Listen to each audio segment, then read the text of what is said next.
उत्तराखंड की पौड़ी जेल में बंद अंकिता हत्याकांड के मुख्य आरोपी पुलकित आर्य के पिता पर कुकर्म और हत्या के प्रयास का मुकदमा दर्ज हुआ है। यह मुकदमा किसी और ने नहीं बल्कि विनोद आर्य के ड्राइवर ने खुद ज्वालापुर कोतवाली में लिखित शिकायत देकर दर्ज कराया है। पुलिस ने रजिस्टर्ड डाक के जरिए प्राप्त तहरीर के आधार पर मुकदमा दर्ज कर मामले की छानबीन शुरू कर दी है। गौरतलब है कि डॉक्टर विनोद आर्य उत्तराखंड सरकार में दर्जा राज्य मंत्री रह चुके हैं और अंकिता हत्याकांड के मुख्य आरोपी पुलकित आर्य के पिता हैं। दरअसल सहारनपुर के छुटमुलपुर गांव निवासी एक युवक विनोद आर्य ने यहां ड्राइवर का काम किया था। युवक ने आरोप लगाया कि विनोद आर्य ने उसे मालिश करने के बहाने अपने पास बुलाया और उसके साथ अश्लील हरकतें की। इतना ही नहीं, कुछ दिन पहले बीती 2 दिसंबर की रात विनोद आर्य ने उसके साथ कुकर्म करने का भी प्रयास किया। जैसे तैसे वो अपनी जान बचाकर रात को ही काम छोड़कर अपने घर भाग गया। युवक ने आरोप लगाया कि उसके बाद भी विनोद आर्य के इशारे पर उसे जान से मारने की कोशिश की गई, इसीलिए उसने पुलिस में शिकायत देकर आरोपी के खिलाफ कार्रवाई करने की मांग की। वहीं प्राप्त शिकायत के आधार पर ज्वालापुर कोतवाली पुलिस ने आरोपी विनोद आर्य के खिलाफ कुकर्म और हत्या के प्रयास से संबंधित धाराओं में मुकदमा दर्ज कर लिया है।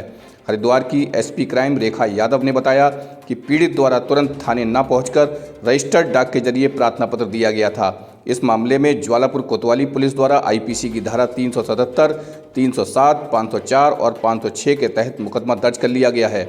मामले की गंभीरता से जांच की जा रही है। जांच में जो भी तथ्य सामने आएंगे उसके अनुसार कार्रवाई की जाएगी।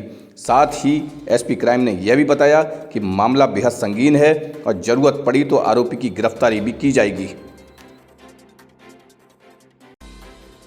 ये सर मैं आज ज्वालापुर आया हूँ सर। पहले ज्वालापुर सर मैं जॉब के लिए आया था। ये सर मैं ड्राइवर की जॉब के लिए। ये पूर्व राज्य मंत्री छुटमुलपुर का सर मैं रहने वाला हूँ। पूर्व राज्य मंत्री ये हमारे विनोद आर्य जी हैं, जिन करोड़ का पुलकित आर्य है वो अंकिता भंडारी केस में दे गए हैं, वो अलग मामला है। भैया मेरा मामला जो है वो ये है कि ये उन्होंने मेरे साथ दुष्कर्म करने का प्रयास किया है। उन्होंने मेरे साथ दुष्कर्म करने का प्रयास किया है। ये डॉक्टर विनोद आर्य पूर्व राज्य मंत्री ज्वालापुर आर्यनगर में रहते हैं। उन्होंने मेरे साथ दुष्कर्म करने का प्रयास किया है भैया। मसाज के बहाने पहले उन्होंने मुझे मसाज करने के लिए बोला। मैंने बुजुर्ग आदमी समझकर उनके पैर दबा दिए। मैंने सोचा बुजुर्ग आदमी पैर दबाए तो कोई दिक्कत नहीं है, तो सर मैंने उनके पैर दबाए। एक दिन उन्होंने पैर दबाए, दूसरे दिन बोलने लगे कि थोड़ा पीठ पे ऊपर हाथ कर। मतलब सर वो पूरी बात मैं उस तरीके से तो नहीं बता सकता और जिस तरीके से वो है, तो उन्होंने कहा ऐसे मसाज नहीं होती, मसाज दूसरे तरीके से होती है, तो यहाँ से ऐसे पकड़ के ऐसे कर, यहाँ से ऐसे पकड़ के ऐसे कर। उन्होंने मुझसे उल्टी सीधी जगह हाथ लगवा कर सर मुझसे फिर वो करा। फिर उसके बाद ये सर उनके घर ज्वालापुर, उनके घर का आर्यनगर का मामला है। मुलाकात कैसे हुई आपकी? ये मुलाकात सर मेरी OLX के जरिए, मैंने ड्राइविंग की जॉब के लिए अप्लाई किया था। उन्होंने मुझे बुलाया था। उन्होंने मुझे बुला के बोला आप सही है। मुझे उन पर शुरू में थोड़ा शक हो, मैंने फिजिकली वगैरह सब ठीक हो। मैंने कहा हाँ जी सर मैं सही हूँ, कोई दिक्कत नहीं। उन्होंने जॉब के लिए रखा। 2 दिन उन्होंने मुझे सही रखा। तीसरे दिन उन्होंने मुझे ये कि आपको मेरी मसाज भी करनी पड़ेगी। मुझे सर बुजुर्ग आदमी, हाँ वो तीसरे दिन से शुरू हुआ कि दिन क्या था? तारीख कौन सी तारीख से? तारीख से मैं सर उनके पास गया हूँ सर। मैं जॉब के लिए 12 तारीख को गया हूँ सर मैं उनके पास। तो, हाँ 12 को सही रहा, 13 को सही रहा, 14 को सही रहा सर। 12 नवंबर पिछले महीने के 12 को सर। पिछले महीने 12। हाँ पुलिस को तहरीर दी होगी, पुलिस का क्या कहना है? सर पुलिस को तहरीर दिया सर। पुलिस सर हमने सीधा वकील साहब को तहरीर, हमने वकील साहब द्वारा जो उन्होंने क्या हुआ, मैं उनके घर पे गया। मैंने कहा सर आपने ये मेरे साथ सही नहीं किया, ऐसे ऐसे। उसके बाद वो हुआ। उसके बाद तहरीर कहाँ पे दिया? हाँ ये हमारे ये वकील साहब है। वकील साहब ने बोल रहे हैं कि अभी तहरीर जो है यहाँ सीधा कोर्ट में दी है हमने। सीधा कोर्ट में, हाँ इस वाली कोर्ट में दी है। उसके बाद CGM कोर्ट में ये हमारी एक्सेप्ट ली। मैं अब पूरी बात बता रहा हूँ भैया, मेरी सुन लीजिए पूरी बात। उसके बाद क्या होता है, वो मुझे यहाँ पे ऐसा करके उन्होंने मेरे साथ प्रयास किया, घर पे नहीं कर पाई। तब उनकी वाइफ आ गई रात को 10 बजे।